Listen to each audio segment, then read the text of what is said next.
आज हम स्टार्ट कर रहे हैं ग्राफ थ्योरी। तो देखो, a graph is a triple V E theta where we किसको रिप्रेजेंट कर रहे हैं, वर्टेक्स को या फिर नोड्स को, और ई किसको रिप्रेजेंट कर रहे हैं, एजिस को। और थीटा के अंदर क्या आता है, दैट इज इसकी रिप्रेजेंटेशन क्या है, थीटा ऑफ ई। इसका मतलब ई क्या रिप्रेजेंट करे, कोई भी एज जो कि कैपिटल ई से बिलोंग करती है, वो किसके इक्वल होता है। इसके अंदर कहते हैं वर्टेक्स होते हैं जिससे मिलकर जोन वर्टेक्स को ज्वाइन करके जो ये एज बनी है, ठीक है। Theta of E is equals to X comma Y या फिर वाई कोमा एक्स, ठीक है। आगे देखो, if G be a graph, G is equals to V E. We किसे रिप्रेजेंट कर रहे हैं, वर्टेक्स को, और ई एजिस को, ठीक है। E belongs to E, then there exist x and y belongs to V, ठीक है। Such that e is equals to x y. इसका मतलब क्या है, जो ये एज ई है वो एक्स और वाई दो वर्टेक्स को मिलकर बनी है। Vertices X and Y are called end vertices of the edge E. It means that अगर मैं रिप्रेजेंट करूं ई को इस तरह से, एक्स एंड वाई, और ये मेरी एज ई है, तो जो एक्स और वाई है इसको हम क्या बोलेंगे, and vertices of the edge e, ठीक है। आगे देखो, if g is equals to v comma e, order of v is finite, means जो number of vertices हैं वो भी finite है, and order of e is finite, मतलब कि number of edges भी क्या है, finite है, then g is called finite group।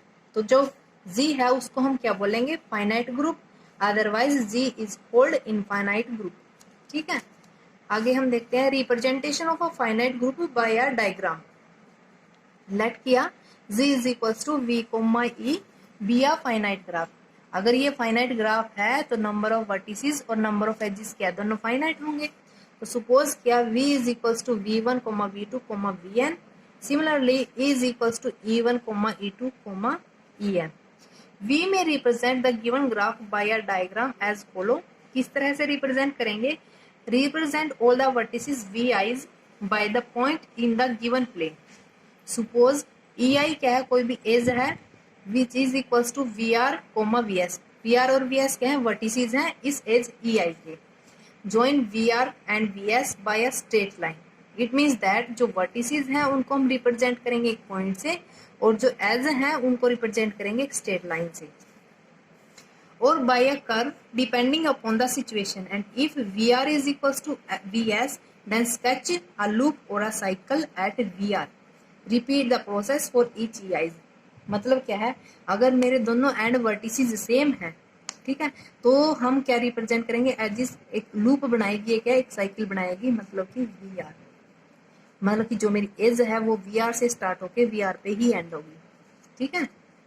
For example जैसे ये रिप्रेजेंट कर रखी हूँ, इसका मतलब क्या है कि हम किसी भी ग्राफ को डायग्राम के थ्रू रिप्रेजेंट कैसे करेंगे, जो मेरे वर्टिसेस हैं उसको मैं पॉइंट से शो करूंगी, ठीक है, वो जो एज है उसको एक स्ट्रेट लाइन से शो करूंगी। सपोज वो जो वर्टिसेस है मेरे एक्स एंड वाई, ठीक है, इनको ज्वाइन करके जो एज बनेगी तो मैं एक्स और वाई को क्या डॉट से दिखाऊंगी, पॉइंट से, ठीक है। और जो एज बनेगी वो क्या है, इन दोनों से को मीट करके एज बनेगी, और इसे क्या है, किससे दिखाऊंगी, एक स्ट्रेट लाइन से, दैट इज ई, ठीक है। अगर मेरे जो एंड वर्टिसेस हैं वो सेम हैं, मतलब कि सिर्फ एक पॉइंट ही है, तो मेरा क्या बनेगा, एक स्ट्रेट लाइन, मीन्स एक एज नहीं बनेगी बल्कि क्या बनेगी, एक लूप बनेगी, दैट इज इस तरह से, ठीक है। इसके अंदर क्या है, जो मेरे एंड वर्टिसेस है वो सेम है ना, तो इसलिए हम इसे किसे एक साइकिल से या फिर एक लूप से दिखाएंगे, ठीक है। For example G is equals to V, मैंने कोई भी ग्राफ ले लिया है, इसके अंदर वर्टेक्स कौन कौन से हैं, V1, V2, V3, V4, V5। Means क्या है, 5 पॉइंट्स के थ्रू दिखाया है मैंने, 1 2 3 4 5, और इनको क्या है अब ज्वाइन किया है, मतलब एजिस के थ्रू, ठीक है। V1 को V2 से ज्वाइन किया। अब यहाँ पे देखो V3 क्या है, एक साइकिल दिखा रहा है, साइकिल दिखा रहा है ना, इसमें जो एंड वर्टिसेस है वो मेरे क्या है, सेम है, क्योंकि क्या है, सिर्फ V3 ही मेरे एंड वर्टिसेस है, यहाँ से स्टार्ट होके यहाँ पर ही एंड हो रहा है इसका, ठीक है। ये क्या है, एक साइकिल फॉर्म कर रहा है। अब बाकी सबको क्या है, एक लाइन से या फिर एक कर्व से शो किया है ये हम। चलो अब एग्जांपल देखते हैं। The graph of 3 utilities. Suppose there are 3 houses H1, H2 और H3, and 3 station. One is for electricity, second is for water, and third is for cooking gas. Then the graph of 3GH, मतलब क्या है, 3 houses दिखाए हैं और हम तीनों क्या किससे रिप्रेजेंट करेंगे, एक वर्टेक्स से या फिर एक पॉइंट से, क्योंकि वर्टेक्स को हम क्या है, वर्टिसेस को पॉइंट से रिप्रेजेंट करते हैं, H1, H2 और H3। ये क्या है, हमारे हाउसेस को रिप्रेजेंट कर रहे हैं। और जो 3 स्टेशन है, 1 फॉर गैस के लिए, second is for water and third किसके लिए, इलेक्ट्रिसिटी के लिए। अब हर एक हाउस को गैस की भी, वाटर की भी और इलेक्ट्रिसिटी की भी जरूरत होती है। तो हर एक हाउस क्या है, इन तीनों स्टेशन से क्या है, कनेक्टेड है। अगर हम कनेक्टेड है तो हम उसे क्या है, एक स्ट्रेट लाइन से, मतलब कि एक एज से रिप्रेजेंट करेंगे। That is H1 is connected to Z, H1 is connected to W, H1 is connected to electricity. Similarly H2 को कनेक्ट करेंगे इस तरह से।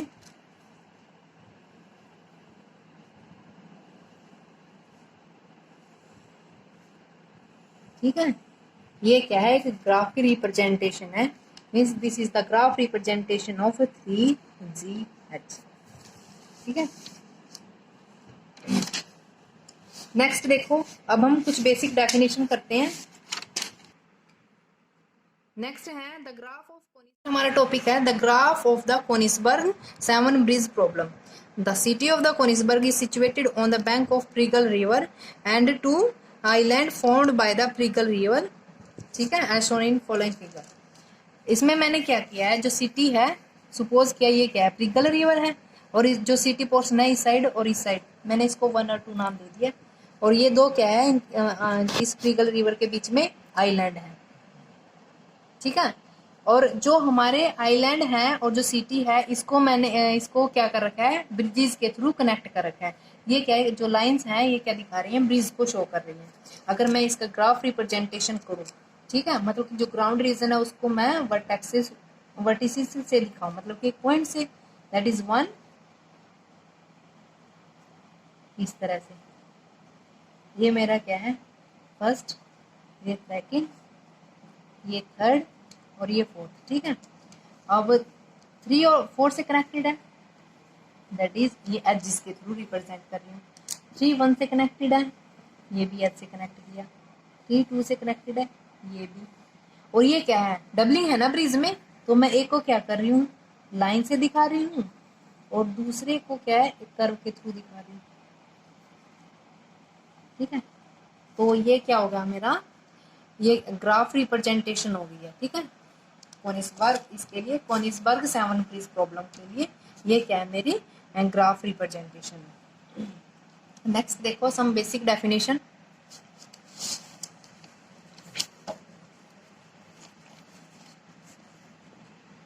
फर्स्ट देखो, let Z is equals to V, E be a graph and let E belongs to E and X belongs to V. We say that the as E is incident at the vertex X if X is one of the end vertices of E or there exists Y belongs to V such that, ये क्या कह रहा है, यहाँ देखो, अगर मेरी कोई E एज है, ठीक है, कैपिटल E से बिलोंग कर रही है, और कोई वर्टेक्स X है बिलोंग्स टू V, और जो एज है X और Y से मिलकर बनी है, मीन्स एंड वर्टिसेस क्या है, X और Y है, और इन दोनों को मिला के कनेक्ट करके मेरे क्या बनी है, E एज बनी है। ठीक है, तो मैं इस E एज को क्या बोलूंगी, इंसिडेंट एट X। ठीक है, जो एज X और Y को मिलकर बनी हुई है, Y से मिलकर बनी हुई है, इसको मैं बोलूंगी कि जो E है वो इंसिडेंट हुई है किस पे, X पे। ठीक है, या फिर इसको भी ऐसे भी बोल सकते हैं कि जो E एज है वो इंसिडेंट हुई है Y पे। ठीक है, ये हमारी सिर्फ बोलने का तरीका है कि हम कैसे बोलेंगे इनको। नेक्स्ट देखो, let X and Y belongs to V, we say that the vertices X and Y are adjacent if E belongs to E such that E is equals to X and Y। मतलब क्या है, X और Y को मिलकर जो ये as E बनी है ना, तो हम इन वर्टिसेस को क्या बोलेंगे, एडजेसेंट बोलेंगे। ठीक है, कि X और Y दोनों क्या एडजेसेंट है। सपोज करो कि जो मेरा ये मैंने पॉइंट ले लिया, वर्टिसेस ले लिया X1, X2 और X3। ठीक है, इन दोनों को कनेक्ट करके मेरे पास क्या है, E1, और इन दोनों को कनेक्ट करके आया E2। ठीक है। x1 और x2 को मिला के ज्वाइन करके मेरे पास एज आई है E1 और x2 और x3 को ज्वाइन करके E2 आई है। तो मैं x1 और x2 को क्या बोलूंगी कि ये दोनों क्या है, एडजेसेंट हैं। सिमिलरली x2 और x3 को क्या बोलूंगी, ये दोनों एडजेसेंट है। x1 और x3 को मैं एडजेसेंट नहीं बोल सकती। ठीक है, इज इट क्लियर? आगे देखो, the edges E1 and E2 belongs to E are said to be adjacent if there exist x y z belongs to V such that E1 is equals to x, y, E2 is equals to x, z। देखो, अब मैंने देखा कि adjacent vertices क्या होते हैं, अब मैं देख रही हूँ कि एडजेसेंट एजेस क्या होते हैं। सपोज करो 3 वर्टिसेस हैं x, y और z। ठीक है, x और y को ज्वाइन करके बन रही है एज E1 और y और z के मिलकर बन रही है E2। ठीक है, तो जो E1 और E2 है इनको हम क्या बोलेंगे, एडजेसेंट एजेस। इसका मतलब क्या है, अगर दो एजेस के पास E1 एंड E2 के पास कोई एक कॉमन वर्टेक्स है तो हम उन एजेस को क्या बोलेंगे कि वो दोनों एजेस क्या है, एडजेसेंट है। ठीक है, नेक्स्ट देखो, let x belongs to V, the number of edges that are incident at x are called the degree of the vertex x and is denoted by d of x और del of x। मतलब क्या है, suppose करो मेरे पास कोई एक vertex है x, ठीक है, और इस मैं क्या है x की डिग्री निकाल रही हूँ। ठीक है, और भी वर्टिसेस ले लेते हैं y z। ठीक है, और इनको कनेक्ट कर देते हैं। सपोज करो ये E1 है और ये E2 है। तो मैं x की डिग्री निकालना चाहती हूँ, तो जितनी भी द नंबर ऑफ एजेस इस x के ऊपर इंसिडेंट होंगी उसको ही हम क्या बोलेंगे, डिग्री ऑफ x। इसके अंदर क्या है, कितनी एजेस इंसिडेंट हो रही हैं, E1 और E2, that is 2। 2 edges incident हो रही है x के ऊपर, तो डिग्री ऑफ x कितनी आएगी, 2। ठीक है, अब इसमें देखो, अगर मैं डिग्री ऑफ y निकालूं तो एक ही एज इंसिडेंट हो रही है, तो degree of y is equals to 1। Similarly degree of z is equals to 1। मतलब कि नंबर ऑफ एजेस जो कि इंसिडेंट होंगी किसी भी वर्टेक्स के ऊपर, उसी को हम क्या बोलेंगे, डिग्री ऑफ वर्टेक्स। नेक्स्ट देखो, the two edges E1 and E2 are said to be parallel edges if E1 and E2 have the same end vertices। ये तो बहुत इजी है कि भाई अगर दो एजेस के पास सेम पॉइंट है x और y, ठीक है, यही क्या है, E1 है और यही क्या है, E2 है, तो हम इनको क्या बोलेंगे, पैरेलल एजेस। ठीक है, नोट देखो, a loop at x is treated as that it is incident at x twice. क्योंकि क्या है, इसके अंदर, लूप के अंदर जो मेरे एंड वर्टिसेस होते हैं वो सेम होते हैं ना, ये मेरी लूप है। ठीक है, और इसके पास क्या है, जो वर्टिसेस है वो एक ही होता है, तो हम क्या बोलेंगे कि ये इंसिडेंट ये एक्स के ऊपर ट्वाइसली। ठीक है, क्योंकि एंड वर्टिसेस एक ही है ना इसके अंदर। The edges are E1 and E2 are adjacent if they have one common end vertex. ये तो हमने पीछे बता ही दिया था। and therefore parallel edges are not adjacent, क्योंकि उनके अंदर क्या है, कोई भी कॉमन वर्टेक्स नहीं होता। Let g is equals to v comma e be a finite graph. ये हमने पीछे पढ़ा था कि कोई भी ग्राफ फाइनाइट कब है, अगर ऑर्डर ऑफ v और ऑर्डर ऑफ e क्या है, दोनों फाइनाइट हो। मतलब क्या, नंबर ऑफ वर्टिसेस और नंबर ऑफ एजेस क्या है, फाइनाइट होने चाहिए। ये चीज लिखी है, order of v is equals to n, order of e is equals to m। दोनों अगर फाइनाइट है तो हम g को क्या बोलेंगे, फाइनाइट ग्रुप, और इसको ऐसे रिप्रेजेंट करेंगे, g is equals to n comma m graph. Next, a vertex v belongs to v is called an isolated vertex if there is no edge incident at v। मतलब कि वो vertex जिसके ऊपर कोई भी एज इंसिडेंट ना करे तो उसकी डिग्री क्या होगी, 0 होगी। ठीक है, next, a vertex v belongs to v is called a pendant vertex if there is exactly one edge incident at v। मतलब क्या है, कोई भी वर्टेक्स जिसके ऊपर सिर्फ एक ही एज इंसिडेंट करे उसे हम बोलेंगे pendant vertex. And as E belongs to E is called a pendant edge if degree of one end vertex of E is 1. That is, if E is equals to x comma y where x and y, then either degree of x is equals to 1। और degree, समझो। अब हमने क्या पढ़ा था, pendant vertex पढ़ा था, अब हम पढ़ रहे हैं पेंडेंट एजेस। मतलब क्या है, सपोज ये ई है जो कि क्या एक्स और वाई से मिलकर बनी है, एक्स और वाई को ज्वाइन करती हूँ मैं तो क्या ई मिलता है। तो मैं इसे पेंडेंट वर्टेक्स कब कहूंगी, या ये क्या है, ये एज है किसे मिलकर बनी हुई है, एक्स और वाई को। तो मैं इस एज को पेंडेंट कब बोलूंगी, या तो एक्स की डिग्री 1 हो या फिर वाई की डिग्री 1 हो। मतलब कि क्या है, या तो एक्स और वाई के पास सिर्फ यही एक एज होनी चाहिए इन दोनों में से किसी भी वर्टेक्स के पास। सपोज एक्स और वाई इस तरह से ई एच से मिलकर बनी हुई है, ये कितने भी वर्टेक्स से कनेक्ट हो सकती है, लेकिन इसके पास क्या है, सिर्फ एक ही एज होनी चाहिए जो इसके ऊपर इंसिडेंट करे। यही कंडीशन हम वाई के लिए भी अप्लाई कर सकते हैं। तो इस एज ई को क्या बोलेंगे, पेंडेंट एज। ठीक है, नेक्स्ट डेफिनेशन है simple graph. A graph G v, e is called a simple graph if g is free from loop and parallel edge। इसका मतलब क्या है, वो ग्राफ जिसके अंदर ना तो कोई लूप आए ना ही कोई पैरेलल एज आए, उसे हम बोलेंगे सिंपल ग्राफ। ठीक है, नेक्स्ट हमारी थ्योरम है, वो हम नेक्स्ट वीडियो में करेंगे। आज हम थ्योरम स्टार्ट करते हैं। Let G be a n, m graph where g is equals to v, e, then degree of v, summation v belongs to v, degree of v is equals to 2m, that is the sum of degree of all the vertices is twice the number of edges। ये हमें proof करना है। और जी हमारे पास क्या, कोई भी graph है जिसमें ऑर्डर ऑफ v n है और ऑर्डर ऑफ e m है। हमारे पास क्या है, एक जी ग्राफ गिवन है एन एम ग्राफ। ठीक है, और हमें क्या दिखाना है कि summation of degree of v where v belongs to capital V is equals to twice of m। मतलब क्या है, हमें क्या करना है, समीशन करना है degree of v, small v है और ये v क्या है, कैपिटल V का, उसको हमें इक्वल दिखाना है 2 इंटू m। m क्या है, ऑर्डर ऑफ e। मतलब कि जो नंबर ऑफ एजेस हैं उसके ट्वाइस के इक्वल होंगे हमारे sum of the degree of vertices. ठीक है, और सेकंड पार्ट है the number of vertices of the odd degree is always even. मतलब क्या है, इस जी जो हमारा जी ग्राफ है, जो हमारा जी ग्राफ है और ये क्या है, नंबर ऑफ वर्टिसेस हैं। ठीक है, तो हमें सेकंड पार्ट में क्या दिखाना है, number of vertices of odd degree is always even. मतलब क्या है, इन n में से जिन वर्टिसेस का ऑर्डर ओड है उनका नंबर कितना है, इवन है। ये हमें सेकंड पार्ट में दिखाना है। देखो, let g is equals to v, e be a nm graph, then order of v n होगा और ऑर्डर ऑफ v कितना होगा, m होगा।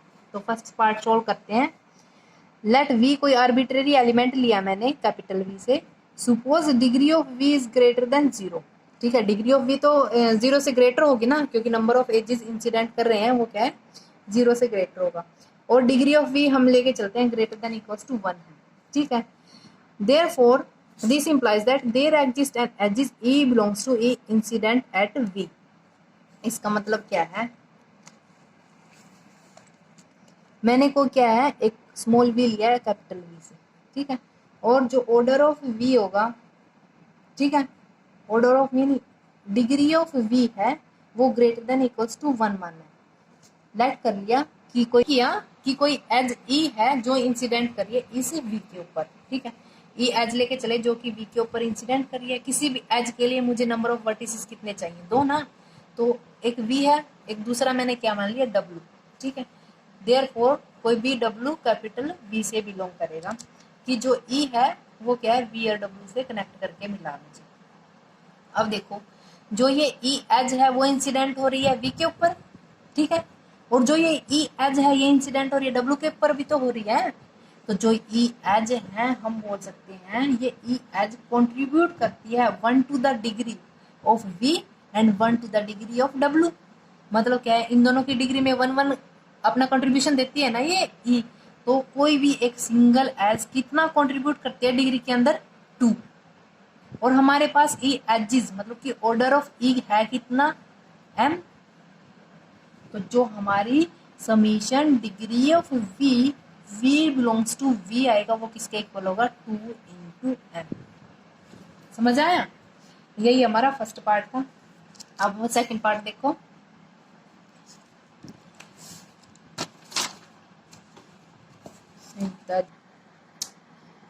सेकंड पार्ट देखो, let V1 be the set of vertices in V in which the degree of each vertex is E1। Second part में मुझे क्या दिखाना है कि जो नंबर ऑफ वर्टिसेस हैं of odd degree is always E1 होना चाहिए। देखो लेट किया V1 be the set of vertices जिनकी डिग्री कितनी है, E1 है। ठीक है, V1 क्या है, B the set of vertices जिनकी डिग्री क्या है, E1 है। और V2 मैंने लेट किया है सेट ऑफ वर्टिसेस जिनकी डिग्री क्या है, ओड है। तो जो मेरा कैपिटल V है वो किसके इक्वल होगा, V is equals to V1 union V2। और जो V1 इंटरसेक्शन V2 होगा वो क्या होगा, MP। ठीक है, और मुझे पता है कि summation degree of V belongs to capital V is equals to 2m है। ठीक है, और V is equals to V1 union V2 है। मतलब क्या है, degree of capital V is equals to degree of V1 plus degree of V2 लिख सकती हूँ, है ना। और डिग्री ऑफ V किसके इक्वल है, इसके इक्वल है, that is summation D of V belongs to capital V is equal to summation D of V belongs to capital V1 plus summation D of V where V belongs to capital V2। और ये वाली value किसके equal है, 2m के equal है। तो मैं यहाँ लिख देती हूँ 2m is equals to summation DV belongs to capital V1 plus summation D of V belongs to V2। अगर ये वाली टर्म को मैं इस साइड लेके जाऊं तो वो क्या आएगी, माइनस में 2m minus summation V belongs to V1 D of V is equals to summation D of V belongs to V2। अब देखो इसके अंदर V1, ये जो स्मॉल v है किससे बिलोंग कर रहा है, V1 से। और V1 के अंदर क्या है, सेट ऑफ वर्टिसेस जिनकी डिग्री क्या है, E1 है। मतलब क्या है, ये क्या है, सम ऑफ E1। और जो सम ऑफ E1 टर्म हमेशा E1 ही आएगा ना। अगर 2m भी E1 है, उसमें से अगर मैं E1 सब्ट्रैक्ट करूंगी तो क्या आएगा, E1 आएगा ना, है ना। अब देखो हमें पता है the sum of an odd number of odd integer is odd, है ना। लेकिन जो मेरी ये वाली टर्म है वो बन क्या रही है, E1 बन रही है। Therefore number of elements V2 के अंदर मस्ट बी E1। अगर E1 होगी तभी हमारी ये वाली वैल्यू E1 आएगी, अदरवाइज ओड आएगी। लेकिन यहाँ से इस कंडीशन से क्या है, T of V is equal to E1 आ रहा है। Therefore the number of vertices इस सेट V2 के अंदर उनको क्या होना पड़ेगा, E1 होना पड़ेगा। ये मुझे प्रूव करना था। ठीक है, थैंक यू।